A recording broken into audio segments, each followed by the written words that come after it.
41번부터 또 50번까지 문제 풀어보도록 하겠습니다. 우리나라에서 보건진료소 설치의 근거가 된다. 이건 워낙 많이 강조를 했기 때문에요. 제가 우리나라에 1차 보건의료를 담당하는 여러 기관들이 있습니다. 특히요.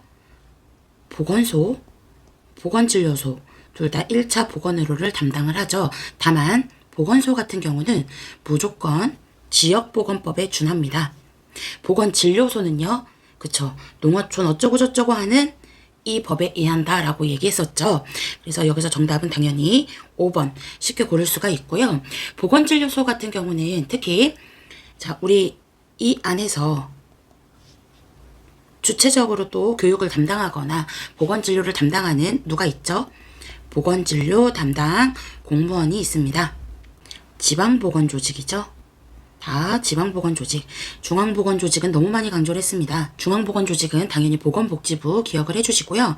자, 그 다음에요. 우리 특히 이렇게 1차 보건의료가 대두된 거 어디에서 선언했죠? 그쵸. 알마아타 회의. 이것도 너무 많이 얘기했습니다. 알타리무 칠렐레 팔렐레 다을려 1978년 알마아타 회의에서 1차 보건의료 선언을 했죠. 자, 그 다음에 이제 다른 것도 중요한 거 몇 개 보도록 하겠습니다.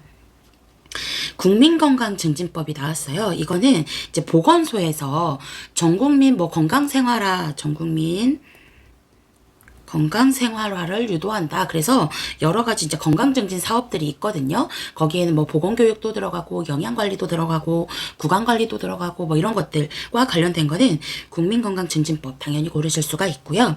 자, 그 다음에 특히 3번, 4번 같은 경우는 3번, 4번 같은 경우는 우리나라 4대 보험에 들어가는 놈들이에요. 제가 건강하게 산채로 고국으로 가자라고 얘기하면서 건강보험, 산업재해보장보험, 고용보험, 국민연금이 들어가는데 특히 이제 국민건강보험과 관련하는 거는 우리나라 4대 보험 중 국민건강보험, 전국민 건강보험이 언제 실현됐어요? 거의 이거는 나올 확률은 적겠지만 이것도 제가 한번 얘기를 하면서 몇 가지 기억할 연도들이 있었잖아요. 알마아타, 칠렐레, 팔렐레, 다을려도 있었고 그 세계보건기구도 그렇고요. 국제간호사협회도 그렇고 그런 중심적인 그 회의가 다 우리 스위스 제네바에서 보통 열리는데요. 그거 제가 얘기하면서 국제간호사협회 영국이 중심 국가다. 근데 영국이 많이 흐리잖아요. 구구거리는 비둘기 너무 싫다. A18 거리면서 이거 국제간호사협회 창설일이거든요. 또 WHO 너 누구야? 4885 너지? 1948년 이런 것들도 얘기를 했었고요. 그 다음에 우리 이거 뒤집으면 되거든요. 8이랑 9를 뒤집으면 1989년 우리나라 이제 전국민 건강보험 실현한 연도가 1989년입니다. 그래서 일단 이렇게 기억을 해주시고요. 이런 건 다 솔직히 이거 모르셔도 나머지 지금 얘기했던 거 보건소는 지역보건법, 보건진료소는 농어촌 어쩌고 저쩌고 하는 법 꼭 기억해 주시고 이거 작년 상반기, 하반기 어떻게 나왔는지도 볼 거예요. 이게 작년 상반기, 21년도 상반기. 이건 이제 1차 보건의료와 관련된 하반기 문제인데요. 자, 어때요? 이거 지금 농어촌 이거 문제 똑같이 나온 거잖아요.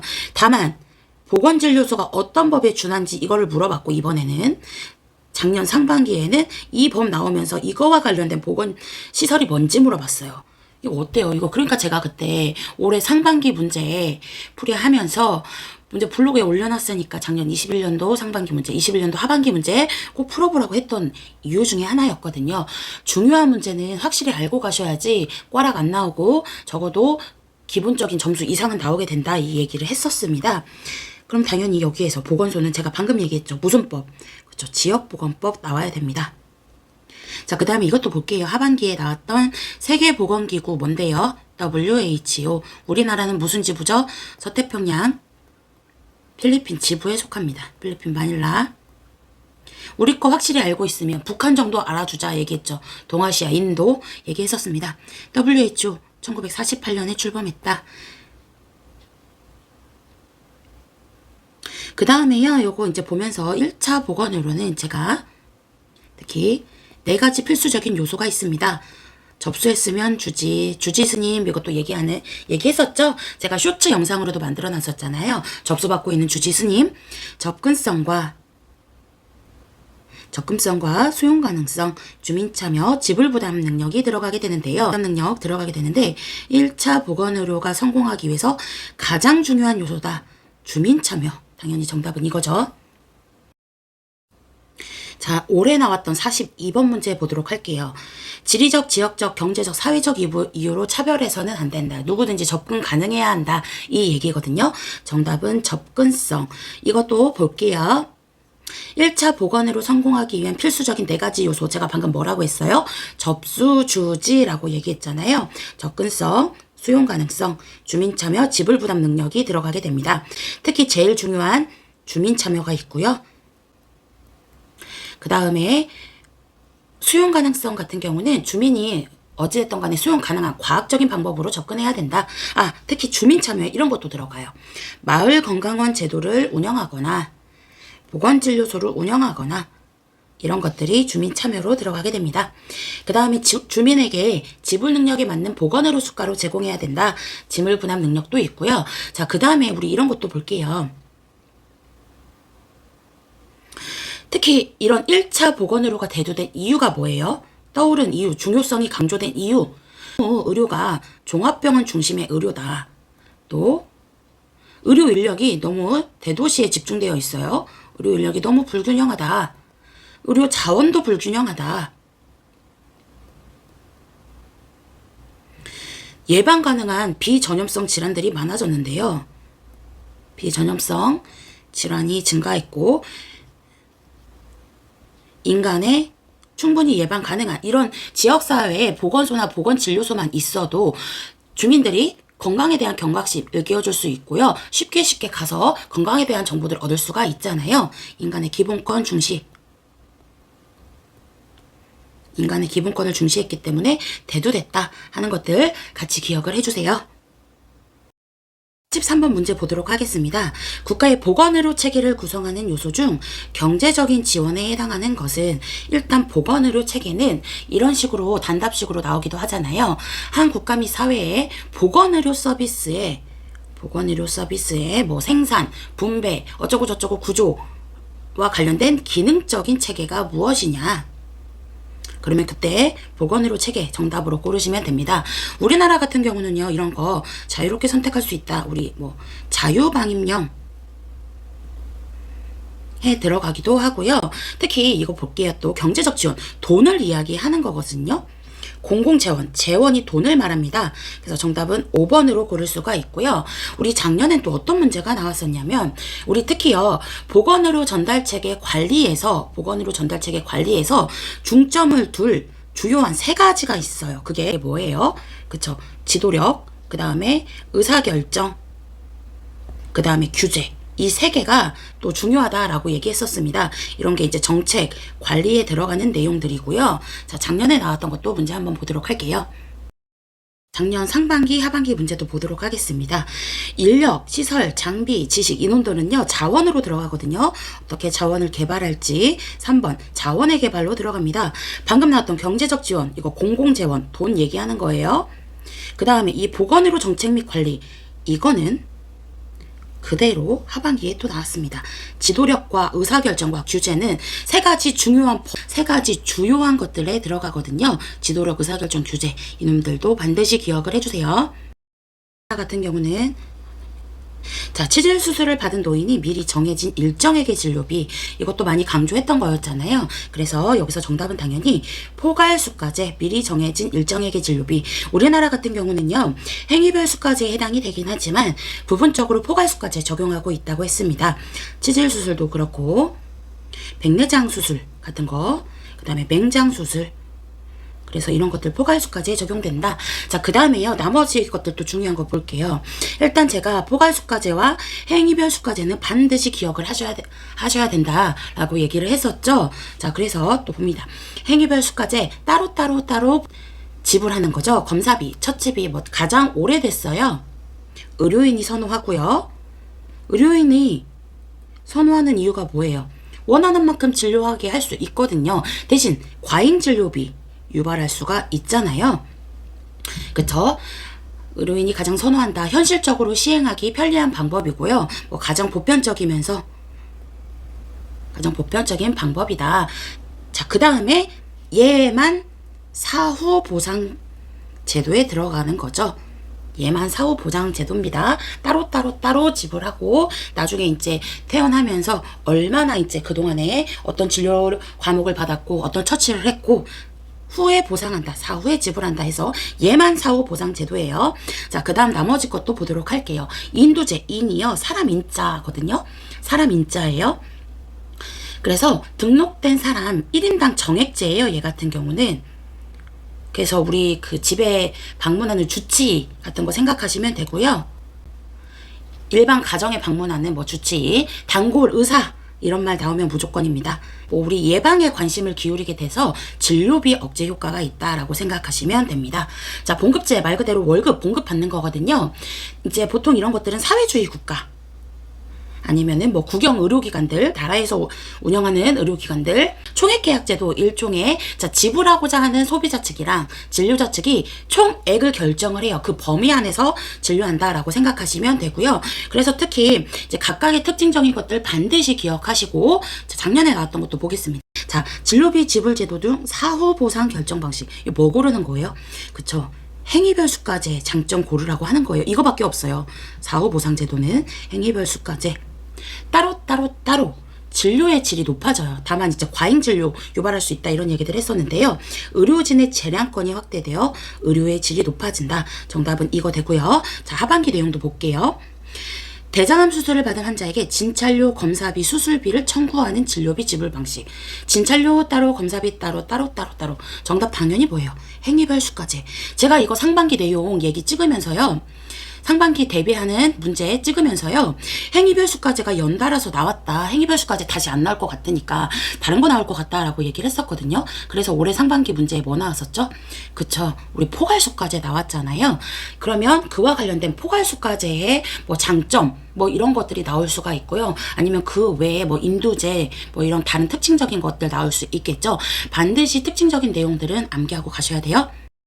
45번 우리나라 국민건강보험제도에 관한 설명으로 옳은 것은 한번 볼게요. 일단 이거 들어가기 전에 자, 국민건강보험제도, 국민건강보험 특히 이것은요. 보험자 당연히 어디예요? 그렇죠? 공단, 국민건강보험공단. 그 다음에요. 우리나라의 4대 보험에 들어가죠. 제가 이거 이야기하면서 반드시 기억하자 했던 거 정리 한번 해보도록 할게요. 자, 우리나라 같은 경우는 사회보험제도 라고 해서 들어가게 되는데요. 여기에 특히 4대 보험, 우리나라 4대 사회보험 건강하게 산채로 고국으로 가자. 5대 보험 물어보면 이제 여기에 노인장기 요양보험이 들어가게 됩니다. 자, 그래서 여기 국민건강보험, 그 다음에 산업재해 보상보험, 고용보험, 그 다음에 국민연금 이렇게 들어가게 되고요. 그 다음 여기에서 5가 노인장기 요양보험 제도 5대 보험 들어가는 거 기억 반드시 해주시고 4대 보험, 5대 보험 꼭 기억하세요. 그 다음에 우리 공공부조라고 해서요. 자, 이것도 반드시 기억해야 되죠. 여기에 기초생활보장제도가 들어가게 되고 의료급여도 들어가게 됩니다.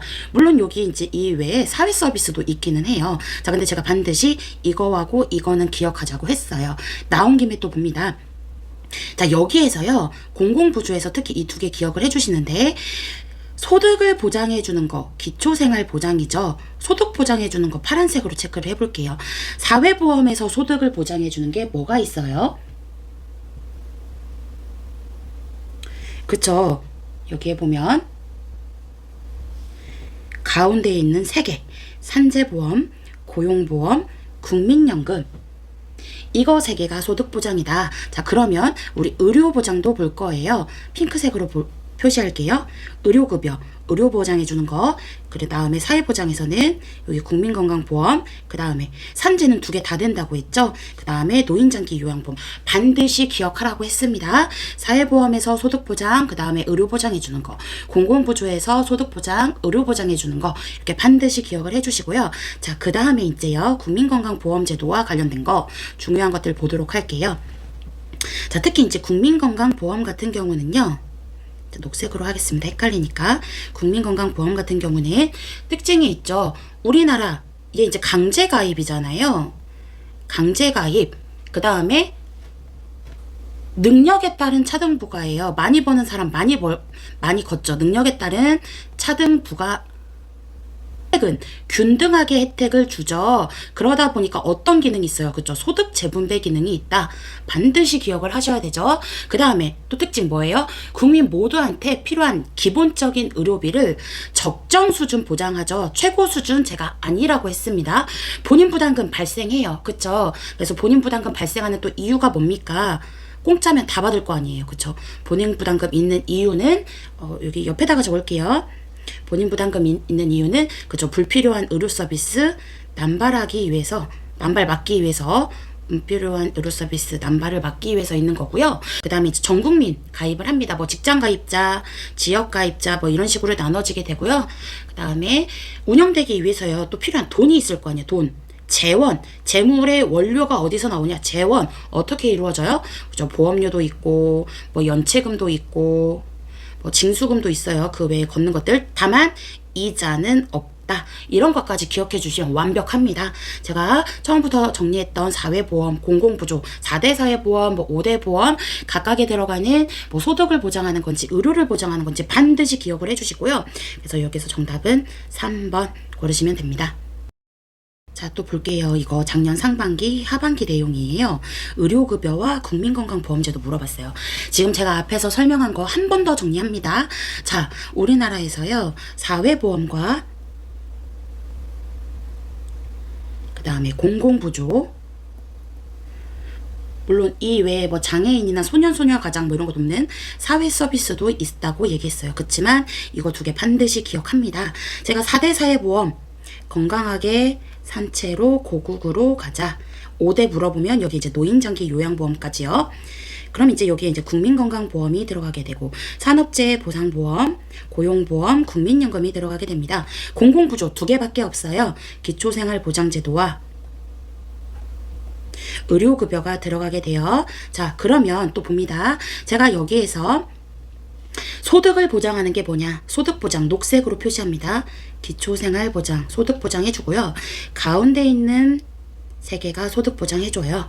의료는요.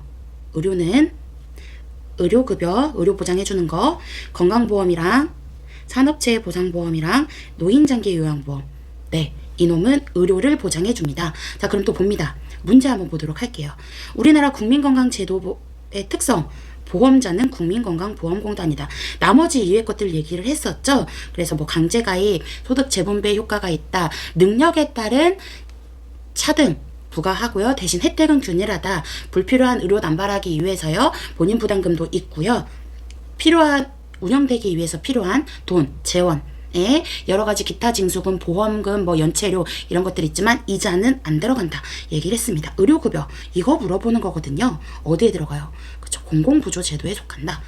제가 지금 설명한 거 수업 때도 굉장히 많이 강조를 했었고요. 혹시 이제 이거 헷갈린다 하시는 선생님들은 이렇게 저처럼 표로 외워서 반드시 기억하셔야 돼요. 46번 습지의 보호와 지속 가능한 이용에 관한 국제협약 한번 보도록 할게요. 습지와 관련된 거는요, 람사르 협약 고르시면 되고요. 그 외에 또 중요한 거 한번 보도록 하겠습니다. 여기요, 이제 바젤 협약이라고 하는 거는요, 우리 유해 폐기물이랑 관련이 있거든요. 그래서 유해 폐기물 뭐 처리를 규제한다. 라고 해서 유해 폐기물과 관련된 거 바젤 협약. 자, 파리 협정은요, 특히 교토 의정서랑 좀 관련이 있어요. 자, 교토 의정서는 또 반드시 기억을 해줘야 되는데요. 우리 교토 협약, 교토에서 맺었죠. 교토 협약이라고 해서 뭐 지구 온난화 관련된 이산화탄소 같은 가스 배출 억제하기 위해서 체결을 했는데요. 얘 특히 교토의정서 유효기간이 있었어요. 2020년까지거든요. 그 이후에 이제 우리가 파리 협정으로 바뀌었습니다. 그래서 얘 같은 경우는 유효기간이 이때까지이기 때문에 지금은 이제 파리 협정, 파리 협약이다라고 보시면 됩니다. 자, 몬트리올 의정서도 기억해 주셔야 되죠. 네, 특히 오존층 파괴물질, 이산화탄소 아니고 걔 뭐라고 했죠? 그쵸? 염화 불화탄소 생산 규제하기 위해서 몬트리올 의정서 협약을 맺었습니다. 그럼요. 이 염화불화탄소 오존층 파괴 물질이잖아요. 하나 또 추가적으로 또 봅니다. 오존층 어디에 있어요? 무슨 권에 있어요? 그쵸. 우리 성층권이죠. 성층권. 그 외에 또 우리 런던 협약이라고 해서요. 런던 협약이라고 해서 이거는 이제 해양 오염이랑 관련이 있어요. 해양 오염, 뭐 해양의 환경 중요성을 강조한 런던 협약도 있고요. 그 다음에 이제 또 지구온난화 또 같이 관련이 있는 우리 그 기후변화 방지 협약이라고 해서요. 만약에 리우에서 열린다. 리우 회의 물어보면 기후변화 방지 협약 고르시면 됩니다. 오염도와 관련된 거 이거 반드시 기억해야 된다고 얘기를 했었죠. 물의 오염도의 지표가 됩니다. 용존산소, 물에 녹아있는 산소를 얘기를 하거든요. 용존산소가 높다는 것은 제가 깨끗하다라고 얘기를 했어요. 그래서 얘가 높은 거는 깨끗한 거죠. 얘랑 다 반대로 노는 거. 그쵸. BOD 낮다, COD 낮다, 녹조 낮다, 부영양화 낮다. 이런 놈들은 낮아야지 깨끗한 물이라고 제가 얘기를 했었습니다. DO가 높아야지 깨끗한 물인데요. 특히 이거랑 관련해서요. 우리 여름철에 저수지물 같은 거 증발이 잘 되잖아요. 그러면 그만큼 온도가 높을 때 증발이 잘 되니까 물속에 녹아 있는 산소량이 적다고 얘기를 했었죠. 그래서 온도가 높으면 깨끗한 물이 아니다. DO가 떨어진다. 그리고 또 염분이 높아도 깨끗한 물이 아니다. DO가 떨어진다 라고 얘기를 했었죠. 그래서 정답은 여기 1번이 오게 됩니다. 반드시 기억을 해주시고요. 온도가 낮을수록 용존산소 증가합니다.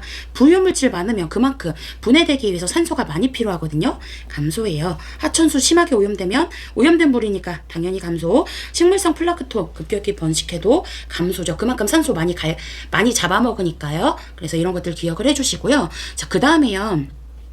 용존산소 DO가 중요한 만큼 BOD, COD도 중요하죠. 얘네가 높아진다는 것은 그만큼 오염된 물이라고 생각하시면 되는데요. BOD 이거는 이제 가정우수, 가정에 오염된 물, 하천수 이런 거 얘기했었고요. 공장 폐수 물어보면 COD라고 얘기를 했었습니다. 그래서 두 개가 다 낮아야지 우리 깨끗한 물이고요. 얘하고는 반대로 움직인다라고 생각하시면 돼요. 작년 것도 보고 넘어갈 거예요. 작년 상반기, 하반기. 도시하수처리법이라고 해서 제가 눈이 침침해서 죄송합니다. 스미마생 이야기했었죠. 그래서 스크린 여기에다가 이제 침사지, 침전지 그리고 생물학적 처리라고 해서 여기에 가장 많이 쓰는 게 활성운이법이다. 호기성 생물 쓰는 거예요? 현기성 생물 쓰는 거예요? 그쵸. 호기성 생물 쓰는 거다라고 얘기했었습니다. 답은 1번. 침침해서 미안하다 스미마생. 그 다음에요. 각각의 것도 몇 개 볼게요. 스크린 특히. 수로를 경사지게 배치해가지고 부유물질 걸러내는 거고요. 그 다음에 이제 큰 물질, 작은 물질, 그 다음에 생물학적 처리 방법, 이용하는 활성온이 방법이고요. 가장 우수한 방법이다라고 얘기를 했었습니다. 이거 얘기하면서 얘 같은 경우는 우리 호기성 미생물 이용하는 거잖아요. 혐기적인 분해 뭐 얘기했었죠? 아예 묻어버리는 그죠? 이모프 탱크 혐기적인 분해도 이야기했었습니다. 그 다음에 이제 이것도 볼게요. 하반기에 나왔던 것들도 보겠습니다. 자, 유기물질 과다 유입이 됐대요. 그러면 이 유기물질이 분해되는데 산소 많이 잡아먹을 거거든요. 그럼 이제 이거 오염된 물이라고 보시면 됩니다. 아, 오염됐으니까 물속에 녹아있는 DO량은 감소됐겠다. BOD 올라갔겠다. 이런 거 생각하시면 되겠죠. COD 올라갈 수 있다. 녹조 올라간다. 적조, 부영양화 다 올라간다. 라고 생각하시면 되세요. 오염 수치들 다 증가하는 거예요. 탁도가 낮아진다. 아니고요. 용존산소량 아니고 부유물질 높아집니다. 그 다음에 암모니아성 질소 오염 수치 일종의 오염 수치라고 보면 되시는데 이것도 높아지고 화학적 산소 요구량이 높아진다. 당연히 정답 이런 거 고르시면 됩니다. 꼭 기억하셔야 돼요. 자, 음식 찌꺼기나 낙엽 등의 가연성 쓰레기, 분뇨. 우리 분뇨 이런 거 밭에 뭐 뿌린다고 해? 퇴비 뿌린다고 하잖아요. 정답은 퇴비입니다. 나오는 놈들 보도록 할게요. 매립 반드시 기억하셔야 되죠. 우리나라에서요. 가장 많이 사용되는 방법이고 땅에 묻는 방법이다. 묻는 거 우리나라에서 가장 많이 사용한다. 가장 저렴하기는 해요. 하지만 하천수 같은 거 오염시킬 수가 있습니다. 소각법도 반드시 기억하셔야 돼요. 그쵸? 가장 위생적인 방법이에요. 태워버리니까. 그치만요, 특히 전선 같은 거, PVC 뭐 전선 태울 때 해로운 물질, 그놈 뭐죠? 다이옥신 배출할 수도 있다. 환경에 안 좋다. 주변 지역 공기 오염시킬 수고 공기가 오염될 수도 있고요. 얘 같은 경우는요, 특히 뭐 신체에 축적되면 기형아 출생될 수도 있고요. 지방에 잘 녹아요. 몸속으로 들어가면 소변 배출되지도 않고요. 지방에 축적되어 있는다. 이런 것들도 같이 기억해 주시고요. 그 다음에 이제 이런 것들 있잖아요. 우리 특히 결핵 같은 감염병 환자에게서 나온 객담, 토사물, 환경적으로도 처리하는 소각소독법이 있었죠. 소각소독법 이런 것들 있으니까 같이 연결시켜서 생각할 수가 있습니다. 적환장이라고 해서요. 적재시켜 놓는 거, 쌓아 놓는 거 얘기하는 거거든요. 쓰레기 임시로 이제 쌓아 놓는 거 얘기를 하는데 대신 관리 같은 거 소홀하면 운영이 어렵습니다. 49번 보도록 할게요. 식품의 보존법 중 화학적인 보존법.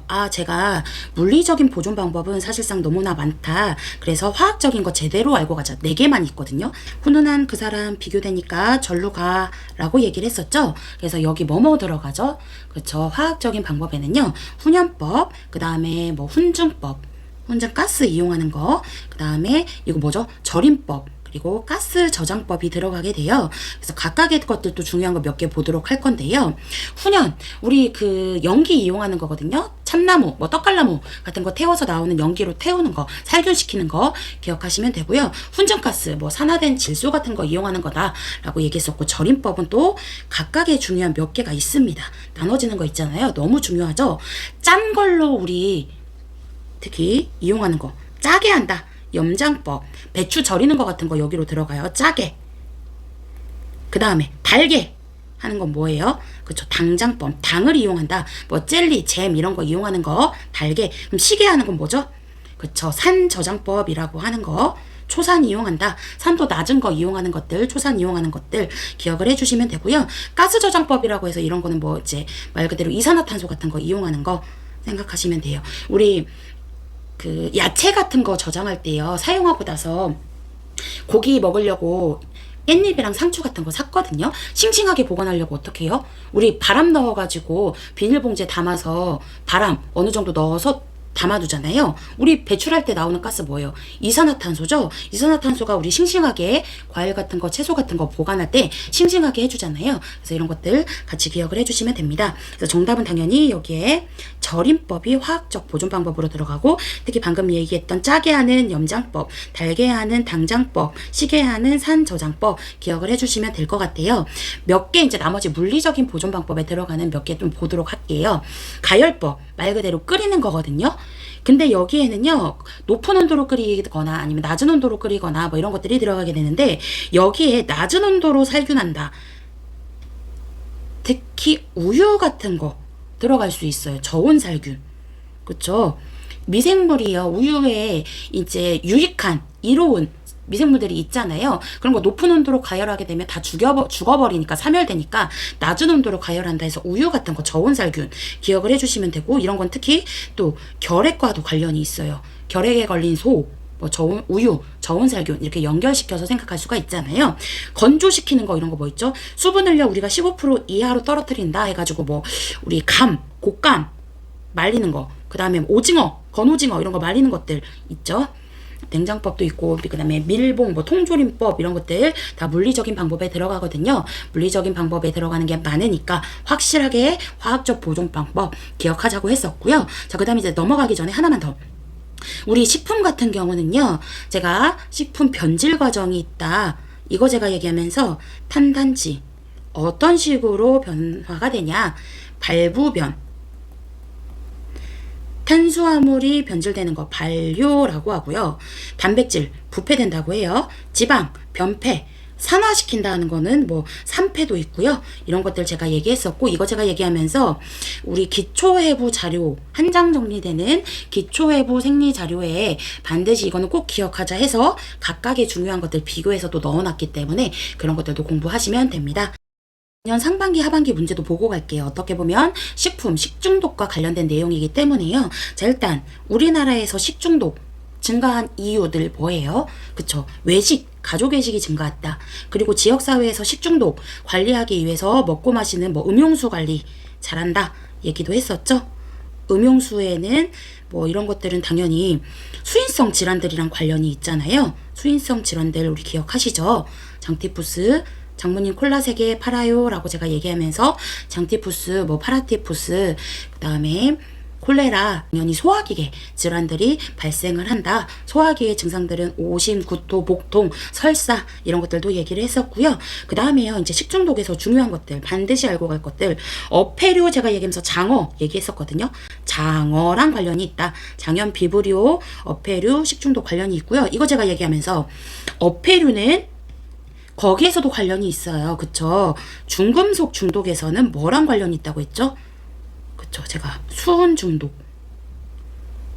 얘는 미나마타병이랑 관련이 있는데 그 오염된 어패류를 장기간 먹었을 때 걸릴 수 있다. 여기서도 어패류 나오거든요. 그래서 식중독 중에서 이런 어패류가 나오면 장염 비브리오 폐혈증 같은 거 고르시고 장염 비브리오 식중독 같은 거 고르시고요. 중금속 중독에서 어패류가 나온다. 그러면 정답은 수은 중독 미나마타병 고르시면 됩니다. 자, 그 다음에 나머지 또 중요한 것들을 볼게요. 반드시 기억할 것들. 자, 보툴리누스 식중독 반드시 기억하셔야 돼요. 가장 치명적인 식중독 통조림. 그 다음에 혐기성 균에 의해서 공기 없어도 되는 통조림 같은 건 밀봉되어 있잖아요. 공기 없어도 되는 혐기성 균에 의해서 생길 수 있다. 가장 치명적이다. 자, 포도상구균 식중독은 우리나라에서 가장 많은 식중독. 잠복기가 가장 짧다. 라는 얘기들도 했었어요. 그 다음에 이런 것들은 장독소, 엔테로톡신이랑 관련이 있습니다. 독소형이라고 제가 얘기를 했었죠. 또 뭐가 있어요? 중요한 것들 몇 개만 좀 더 보도록 할게요. 살모넬라 식중독, 잠복기 24시간. 24 나오면 무조건 이거라고 얘기했었죠. 테트로도톡신, 이건 뭐랑 관련이 있죠? 그죠? 보거독이랑도 관련이 있습니다. 그 외에 또 몇 개 있는지 보는, 그 외에 중요한 것들. 제가 조미료 넣고 버무려 라고 얘기했어요. 조미료 넣고 버무려. 조개, 미틸톡신, 버섯, 무스카린, 그 다음에 감자, 솔라닌 같은 것도 있어요. 그 다음에 여기 웰치균 있죠? 웰치균 같은 경우는 토양에 분포된 토양 나오면 우리 거의 웰치균 식중독이라고 할 수 있어요. 토양에 분포된 웰치균 때문에 오는 식중독이다 라고 보시면 되고요. 사실상요 여기에 보면 그 독소형 형태들이 여기 보툴리누스도 독소형이고 웰치균도 독소형, 그 다음에 여기 오른쪽에 있는 여기 포도상구균도 독소형이다 라고 같이 보시면 됩니다. 그 다음에 농약이나 뭐 살충제 이런 말 나오면 어떤 걸로 올 수 있는 식중독이에요? 그죠? 화학제품으로 올 수 있는 식중독이죠. 아플라톡신이라고 하는 거는요, 우리 쌀, 견과류, 옥수수 같은 이제 탄수화물이 풍부한 곡류 같은 거에서 오는 거고요. 그 다음에 일종의 발암물질로 알려져 있습니다. 라고 하는 거는 우리 맥각 중독이라고도 하는데요. 맥각 중독이라고도 하는데 호밀 같은 작은 고갈, 알곡에 씨에서 번식하는 맥각균 때문에 오는 거예요. 그래서 이거 잘 나오는 기출들이 있잖아요. 여기 포도상귤균 식중독, 장독소 반드시 기억. 그 다음에 어패류로 오는 장염 비브리오 식중독 기억해 주시고요. 가장 치명적인 보툴리누스 식중독. 자, 50번 연마 작업을 하는 근로자가요. 직업적 난청을 예방하기 위해서 착용해야 되는 거 당연히 귀마개죠. 이런 거는 거의 맞추라고 주는 문제이기 때문에 반드시 맞춰야 되고요. 자, 중요한 것도 볼게요. 난청, 노인성 난청의 특징. 이거는 노인간호에서 나오는 거죠. 어느 음에서 난청이죠? 고음, 높은 음에서 잘 안 들려요. 그러다 보니까 난청이 있는 대상자랑 의사소통할 때 입모양 보여줘야 되죠. 또박또박 입모양 보여주면서 그 다음에 저음으로 이야기한다. 이런 것들, 보청기의 작동 상태를 확인한다. 것들 얘기를 했었고요. 자, 귀. 특히 또 어디에서 나와요? 그쵸. 우리 평형장애 이런 거랑 관련이 있거든요. 균형장애 이런 거랑 관련이 있는데요. 자, 귀는 또 몇 번 뇌신경? 그쵸. 8번 뇌신경에 해당됩니다. 결핵약 중에서 난청 일으킬 수 있는 약 뭐 있었죠? 그쵸. 스트랩토마이신. 반드시 기억하셔야 돼요. 스트랩토마이신. 청신경 장애 유발할 수 있다. 그래서 같이 기억을 해주시고요. 자, 그 다음에 또 몇 개 더 보겠습니다. 근로자. 산업보건 쪽에서 나옵니다. 근로자로 채용할 수 있는 나이 몇 살부터예요? 그쵸? 15세부터잖아요. 그래서 우리 15세 미만은 근로자로 채용할 수가 없죠. 이런 것들은 당연히 어떤 공단이랑 관련이 있어요? 여기서 갑자기 국민건강보험, 연금공단 뭐 이런 거 나오시면 안 되죠. 국민건강보험공단이나 연금공단 아니에요. 이때는 그쵸, 근로복지공단 나와야 되고요. 그 다음에 제가 이거 얘기하면서 우리가 이제 근로자로 채용할 수 있는 나이가 15세부터 자 64세 이거 제가 얘기하면서 또 뭐 얘기했죠? 생산 가능한 나이대잖아요. 생산 가능한 인구 나이대다. 그래서 이 나이 밑은 유소년 나이로 들어가고 이 65세 이후부터는 노인 나이로 들어가면서 제가 이거 총 부양비, 노년 부양비, 유소년 부양비 이런 얘기들 했었죠. 이거 제가 얘기하는 그 보건소 한장 정리에도 있어요. 그쵸? 최근에 주요 키워드 얘기하면서 이것 때 얘기를 했었습니다. 기억을 해주시고요. 자, 그 다음에요. 나머지 또 몇 개 또 볼게요. 장갑 나와서 또 얘기를 하고 싶네요. 우리 혼돈된 대상자나 아니면은 뭐 정맥 주사를 가지고 있는 대상자, 어린 아이들 가지고 있는 그 카테터 같은 거 가지고 있는 카테터 같은 거를 제거할 수 있어서 장갑 보호대 같은 거 착용할 수도 있고요. 자, 또 장갑 종류엔 또 어떤 것들이 있어요. 일회용 장갑도 있고 수술용 장갑도 있고 특히 멸균 장갑 같은 것도 있고요. 일회용 장갑, 수술용 장갑 같은 것들도 있잖아요. 제가 이거 얘기하면서 우리 감염 대상자 돌볼 때 기본적인 보호장구가 있다. 기본적 보호장구가 뭐라고 있어요? 간다 마징가 제트가 아니라 마장가, 마스크, 장갑, 가운 이런 얘기들도 했었습니다. 자, 그 다음에 나머지요. 자, 마스크 나왔으니까 또 볼게요. 방진 마스크도 있고요. 특히 이거는 납중독과 관련 있죠. 납중독 예방하기 위해서 방진 마스크 낄 수 있어요. 활자소, 인쇄소 이런 거 나오면요. 축전지 이런 거 나오면 무조건 납중독이라고 제가 얘기했었죠. 빈혈 유발할 수도 있다. 예방하기 위해서 방진 마스크 낀다. 자, 그럼요. 유해 물질을 막기 위해서는 유해가스 뭐 이런 거. 그쵸. 그때는 방독 마스크도 있고요. 결핵, 활동성 결핵 같은 거. 그쵸. 호흡기, 뭐 비말, 뭐 공기감염 이런 거 예방하기 위해서 또 우리 헤파 마스크, N95 마스크 이런 것들도 낄 수가 있습니다. 반드시 기억을 해주세요.